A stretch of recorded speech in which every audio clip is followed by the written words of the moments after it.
हाँ जी, तो नमस्कार भी सभी को। कैसे हो सारे? उम्मीद करूँगा सब बढ़िया होगे। मुझे आप जानते ही हो, चैनल का नाम देख लिया, biology king bye Narendra Kumar. आज आप एक चीज़ नोटिस कीजिए, क्या आपको यहाँ पर धुंध दिखाई दे रही है? हाँ जी सर, बिल्कुल दे रही है। और ये गेहूँ की फसलें हैं ना।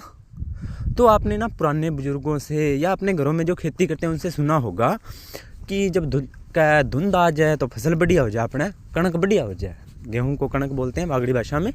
तो ऐसा क्यों होता है? तो इसका रीज़न ये है बच्चों कि जो गेहूं की जो फसल होती है उसको टेम्परेचर चाहिए हुआ 10 डिग्री से 20 डिग्री सेंटीग्रेड, इसको टेम्परेचर चाहिए होता है। और उसके बाद में देखें तो अभी मैं आपको ये फसल तो दिखाई दी है, बाकी बातें अब मैं आपको अभी करता हूँ। अपने बात कर रहे थे टेम्परेचर की। तो ऐसा क्यों होता है कि भूमि को जो अपना गेहूं को टेम्परेचर होता है वो 10 से 20 डिग्री सेंटीग्रेड चाहिए होता है। तो धुंध होती क्या है वास्तव में? तो धुंध होती है वायुमंडल में जो वायु होती है उसके साथ पानी की हल्की हल्की बूंदें होती हैं, ठीक है।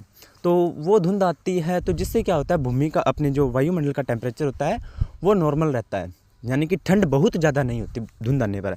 जिससे क्या होता है, कणक की जो फसल होती है या गेहूं की फसल होती है उसकी पैदावार होती है, उसका फोटोसिंथेसिस होता है, वो अच्छे से हो पाता है। अब अच्छे से कैसे होता है इसको भी आप थोड़ा सा डिटेल से बता देता हूँ कि भूमि को अपने वो जो गेहूं को टेम्परेचर चाहिए 10 से 20 डिग्री सेंटीग्रेड टेम्परेचर चाहिए, ठीक है। जिससे दिन में तो क्या होता है, अचानक से टेम्परेचर नहीं बढ़ता, रात में भी ठंड कम होती है।